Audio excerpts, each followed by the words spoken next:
नमस्कार दोस्तों, आर के हिंदी स्टोरी में आपका स्वागत है। आइए सुनते हैं श्रीमती बेला पूनियावाला की लिखी कहानी नालायक बेटी।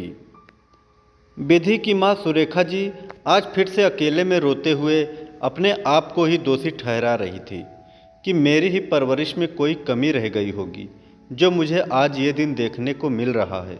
क्या कभी कोई बेटी अपनी माँ से ऐसी बातें करती है कि पापा के बदले तू मर जाती तो अच्छा होता। वह भी राखी के कुछ दिन पहले ही पता नहीं क्या कमी रह गई थी मेरे प्यार में। तभी सुरेखा जी की बहू नमिता सुरेखा जी के कमरे में उन्हें चुपके से रोता हुआ देख लेती है और उनके पास जाकर सुरेखा जी को दिलासा देते हुए कहती है कि आप फिर से उन्हीं सब बातों को लेकर रोने लग गई। इस बात को गुजरे 4 साल हो गए, जो होना था वह हो गया। आप बार बार अपने आप को दोषी मत ठहराया करिए। अगर विधि ऐसी ही थी, उसमें आपकी कोई गलती नहीं है।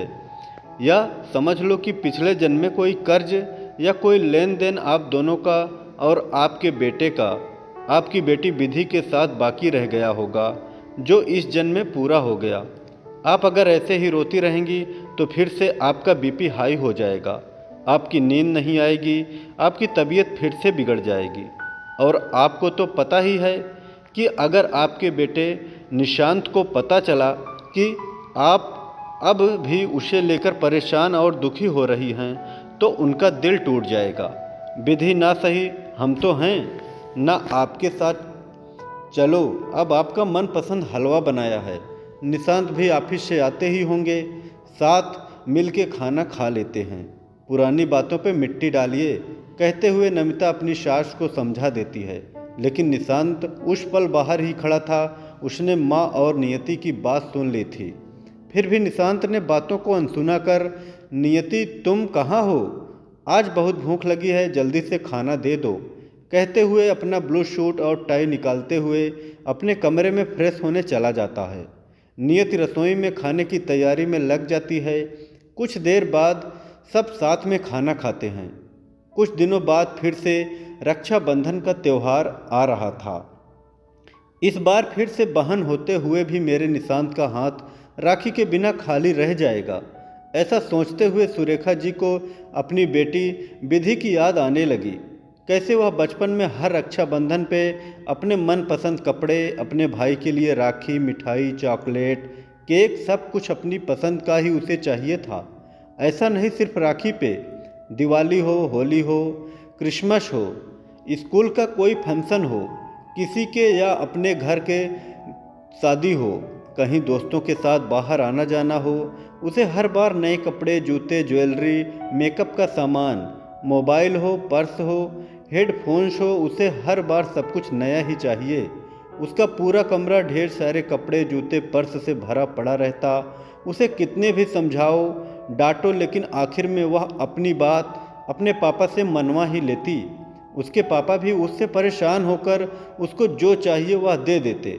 शादी भी उसने जिद करके ही अपने पसंद के लड़के से की। भगवान से मैंने कितनी मन्नतें मांगी, रोज़ उसी के लिए प्रार्थना करती, विधि को सद्बुद्धि दे, मगर उसमें कोई फ़र्क नहीं था। वो जो बचपन जैसी थी वैसी ही आज भी है। झूठ भी बात बात पे बोलती रहती है। अगर कभी पकड़ी जाए तो इल्ज़ाम अपने भाई पे या किसी और पे लगा लेती। विधि की हर जिद पूरी करने में उसके पापा की आधी ज़िंदगी गुजर गई और एक दिन अचानक उनको हार्ट अटैक आ गया और वह चल बसे। उनका बिजनेस अब उनके छोटे बेटे निशांत ने संभाल लिया। निशांत बड़े अच्छे से बिजनेस करता था। निशांत की तरक्की से भी विधि जलती थी। उस तरफ विधि के पति की मामूली नौकरी थी, सो वह उसके पति के साथ अब खुश नहीं थी, क्योंकि उसकी हर मांग, हर जिद को वह पूरा नहीं कर सकता था। दामाद तो अच्छा था, मगर विधि उसी से किसी न किसी बात पर बार बार झगड़ा करती रहती। फिर निशांत और विधि आकर कुछ पैसे विधि को दे जाया करते ताकि वह दामाद जी को परेशान ना करे और उसके साथ खुश रहे। लेकिन विधि को वह पैसे भी कभी कभी कम पड़ते थे। हर तीज त्यौहार पर भी उसे अपने मायके से महंगा गिफ्ट चाहिए। विधि ने एक दिन तो हद ही कर दी। अपने भाई और माँ के पास उसने घर, बिजनेस और माँ के गहनों में आधा हिस्सा मांग लिया, कहते हुए कि पापा की यही आखिरी इच्छा या मर्जी थी। ऐसा उन्होंने मेरे घर आकर कहा था, जबकि ऐसी कोई बात विधि के पापा ने विधि को कभी नहीं कही थी। साथ में सुनाया कि आज अगर पापा जिंदा होते वह मुझे खुशी खुशी ये सब दे देते, मुझे बार बार निशांत के सामने पैसे के लिए हाथ ना फैलाना पड़ता और अपने हक के लिए यूँ लड़ना नहीं पड़ता। जबकि पापा के जाने के बाद निशांत ने भाई होकर भी पापा का फर्ज निभाया। उसकी हर बात, हर मांग को उसने पूरा किया। उसको एक घर भी दिलाया, उसके बच्चों की स्कूल फीस भी भर देता। उसके लिए कितना भी करो उसे कम ही पड़ता।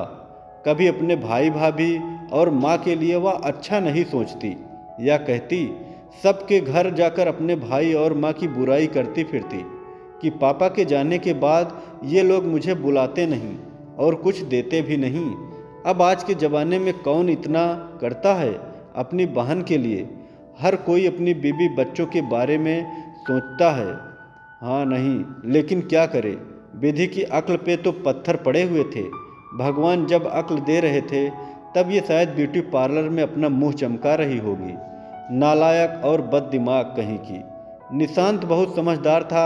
वह भी अपनी बहन के खर्चे और मांगों और तानों से परेशान हो गया था। निशांत ने अपनी माँ और नियत को समझाया कि उसे जो भी चाहिए वह दे देते हैं। वह कुछ भी मानने वाली नहीं है। पैसा चाहिए तो दे देते हैं।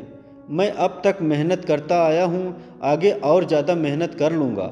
मुझे सिर्फ माँ, आपका और पापा का आशीर्वाद चाहिए।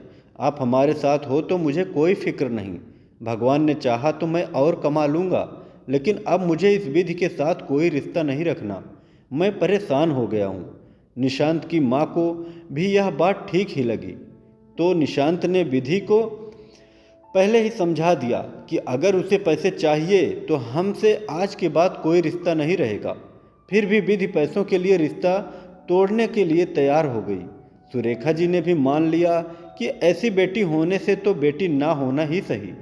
आज के बाद मेरा एक ही बेटा है, वह है निशांत। फिर भी माँ का दिल है, कभी कभी बीती बातें, बीती यादें आ जाती हैं। तो दोस्तों,